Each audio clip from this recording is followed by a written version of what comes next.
Hello दोस्तों। मेरा नाम है अमित कुमार और आप सभी का स्वागत है आपके अपने यूट्यूब चैनल सक्सेस गुरुकुल पर।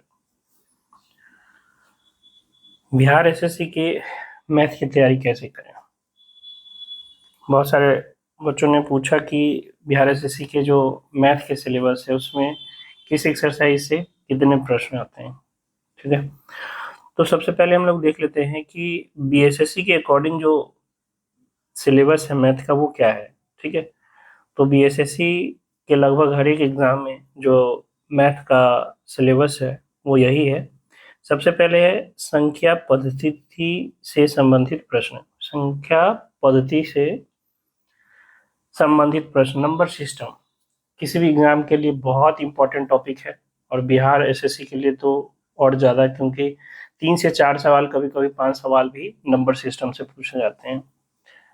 पूर्ण संख्याओं का अभिकलन, जो पूर्ण संख्या है उसका जोड़ घटाव गुणा भाग और भी कोई संक्रिया होती है, तो पूर्ण संख्याओं से संबंधित जितने भी संक्रिया हैं उससे रिलेटेड सवाल।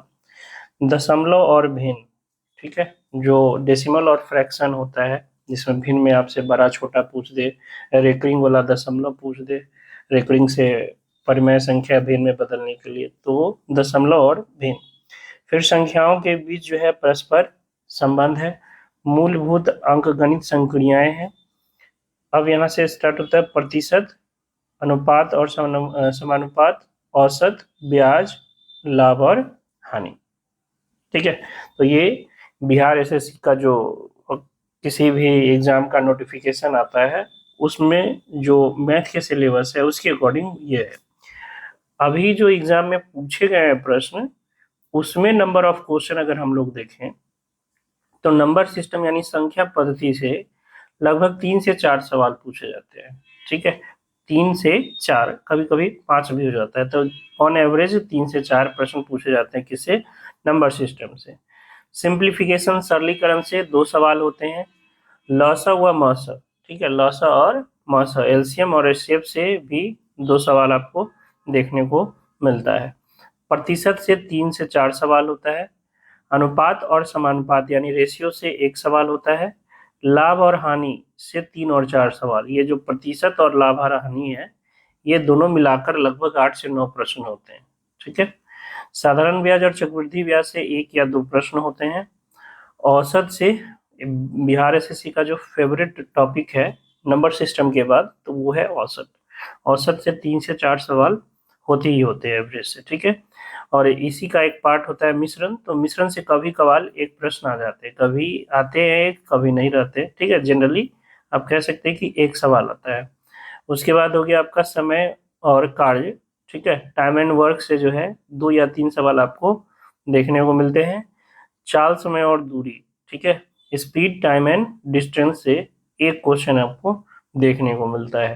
तो ये मोटा मोटा अभी तक जो एग्जाम हुए हैं उसके उसमें जो आए हुए क्वेश्चन है, नंबर ऑफ क्वेश्चन वो इस तरह के कुछ होते हैं। इसके अलावे इसके अलावे कभी कभी क्षेत्रमिति यानी मेंसुरेशन, ज्यामिति ज्योमेट्री, त्रिकोणमिति ट्रिग्नोमेट्री, बीजगणित यानी अलजेब्रा, प्रायिकता, प्रोबेबिलिटी, क्रमचय और संचय से भी 1-2 प्रश्न आ जाते हैं। तो कभी कभार देखा गया है कि मेंसुरेशन और ज्योमेट्री के जो बेसिक से बेसिक सवाल है, एरिया निकालना किसी त्रिभुज का, रेक्टेंगल का, ये आपका वर्ग का, इस तरह के जो है प्रश्न, क्षेत्रफल निकालने वाले या ज्योमेट्री में एंगल निकालने वाले छोटे छोटे प्रश्न जो बेसिक कॉन्सेप्ट पे आधारित होते हैं वो पूछे गए हैं कभी कभार 1-2 प्रश्न। ठीक है, इसमें ध्यान क्या रखना है, ये प्रायिकता और क्रमचय और संचय, permutation and combination and probability. Probability से जो है क्वेश्चन कभी कभार रहता है, कभी मैथ के सेक्शन में आ जाता है, कभी जो है आपके प्रोबेबिलिटी ये रीजनिंग के सेक्शन में भी पूछ देता है। अभी जैसे फील्ड असिस्टेंट का एग्जाम हुआ तो उसके रीजनिंग वाले पार्ट में एक प्रोबेबिलिटी के क्वेश्चन थे। पिछले जो बिहार एसएससी के एग्जाम हुए CGL 3 उसमें 1-2 प्रश्न जो है आपके परम्यूटेशन एंड कॉम्बिनेशन से भी पूछा जाता है। ठीक है, तो ये सब अनएक्सपेक्टेड है, कभी कभार आ जाते हैं, तो ये बाद में देखा जाएगा। ठीक है, जब आप ऊपर की ये सारा सिलेबस कवर कर लोगे, ये सारा जब कवर कर लोगे उसके बाद आपको ये सब का जो है आपको बेसिक देखना है और प्रायिकता और क्रमचय और संचय को थोड़ा सा बढ़िया से देख के जाना है। ठीक है, तो अब इसको पढ़ना कैसे है, इसके लिए जो है बहुत सारे लोग अलग अलग किताब बताते हैं कि इस किताब से पढ़ना चाहिए, इस किताब से। मेरा मानना है कि मैथ सब किताब में बराबर होता है। मैथ मैथ है, कोई किताब खराब या कोई किताब अच्छा नहीं होता है। ठीक है, आप उसको किस रूप से बनाते हैं इस पर निर्भर करता है। तो जिनका भी अभी बेसिक मतलब मैथ का खराब है, या अभी शुरुआत ही नहीं किए या अब शुरुआत करेंगे, तो वैसे केस में आप जो है कोई भी एक बेसिक मैथ का बुक, जैसे RS अग्रवाल का हो गया, तो उसको जो है आप बना सकते हो। ठीक है, जिनका बेसिक थोड़ा बहुत ठीक ठाक है, वो क्या करेंगे, टाइप वाइज जो बुक आते हैं, टाइप वाइज जिसमें रहता है परसेंटेज के 8 9 10 टाइप है, प्रॉफिट एंड लॉस की इतना टाइप है, तो वो टाइप वाइज आप क्वेश्चन को सॉल्व कर सकते हो। ठीक है, और जिनका बहुत अच्छा है तो वो तो अपना प्रैक्टिस सेट लगाए। ठीक है, जो प्रैक्टिस सेट बिहार CGL के लिए है, या बिहार इंटर स्तरीय, या बिहार BSO के लिए है, तो वो सीधा सा आप प्रैक्टिस सेट लगा सकते हैं। ठीक है, अब चलते हैं कि हम लोग जो है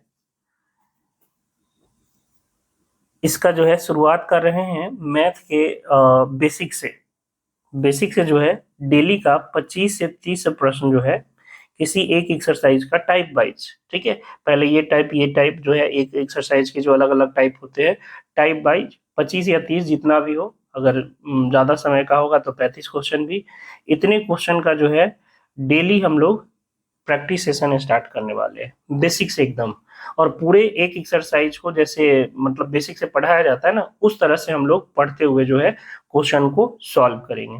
यानी पूरा समझिए कि आपका जो मैथ का, बिहार SSC का जो मैथ का सिलेबस है, वो मैं कंप्लीट करवाऊंगा इस चैनल पे। ठीक है, और किस रूप में, तो यही प्रैक्टिस सेशन के रूप में 25 30 35 40 जितने भी प्रश्न हो एक दिन में, ठीक है, एक वीडियो में जितने भी कवर हो जाए उतने क्वेश्चन का प्रैक्टिस सेशन होगा। और वो सारा टाइप वाइज होगा, एक मतलब लोअर लेवल से धीरे धीरे वो अपर लेवल की ओर होगा।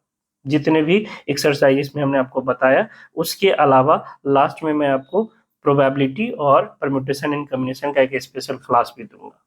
ठीक है, अगर मेरे बताए हुए मतलब जितना हम बता रहे हैं आपको, जितना क्वेश्चन हम देंगे, उतना अगर आप सॉल्व कर लेते हो, तो बिहार के किसी भी एग्जाम के मैथ में आपको कोई दिक्कत नहीं होगा, इसकी गारंटी मैं लेता हूँ। ठीक है, एक्सरसाइज जो है ये 25 30 सेट कराने के बाद जब सारा टाइप खत्म होगा, उसके बाद एक कंबाइंड आपको जो है 200 से 250 क्वेश्चन का जो है एक पूरा एक जैसे परसेंटेज हो गया, तो उसका एक 200 से 250 क्वेश्चन का एक आपको PDF मिलेगा, आप उसको सॉल्व कर लोगे। अगर इतना कर लिए तो बिहार के, क्योंकि बिहार के एग्जाम में मैथ का जो लेवल होता है, आपने देखा ही अभी फील्ड असिस्टेंट का एग्जाम हुआ है, उसमें मैथ का क्या स्थिति है। ठीक है, उससे पहले जो है ऑफिस अटेंडेंट का, तो थोड़ा सा उसमें जो है 3 या 4 क्वेश्चन जो है वो हटा दिया जाए तो उसका भी लेवल उसी तरह के। तो बिहार के एग्जाम में मैथ के लिए ज्यादा बच्चों को करना नहीं है, बस एक नॉर्मल प्रैक्टिस, बेसिक आपका ठीक होना चाहिए, और आपका जो है प्रैक्टिस लगातार होना चाहिए।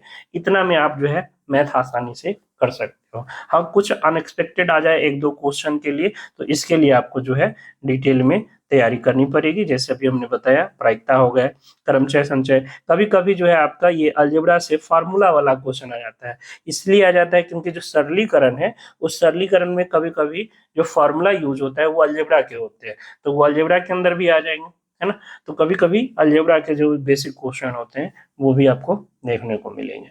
ठीक है, तो अगर मैथ की तैयारी करनी है मेरे साथ, तो इस चैनल को सब्सक्राइब कर लीजिएगा। वीडियो पसंद आए तो वीडियो को लाइक जरूर कीजिएगा, और ज़्यादा से ज़्यादा दोस्तों के बीच जो है शेयर कीजिएगा। मिलते हैं नेक्स्ट वीडियो में किसी एक टॉपिक के साथ। प्रयास रहेगा कि प्रतिशत से ही शुरू किया जाए, क्योंकि प्रतिशत और लाभ हानि, साधारण ब्याज, चक्रवृद्धि ब्याज, ये सब अलग नहीं है, सभी परसेंटेज से ही जुड़ा हुआ है ना। तो ये 3 एक्सरसाइज जो है आपका परसेंटेज से ही जुड़ा हुआ है। तो अगर हम लोग प्रतिशत कर लेते हैं तो आपका लाभ हानि भी हो जाएगा, साधारण ब्याज, चक्रवृद्धि ब्याज भी साथ में हो जाएगा। तो कोशिश रहेगा कि हम लोग प्रतिशत से शुरू करें। ठीक है, मिलते हैं नेक्स्ट वीडियो में, तब तक के लिए जय हिंद, जय भारत।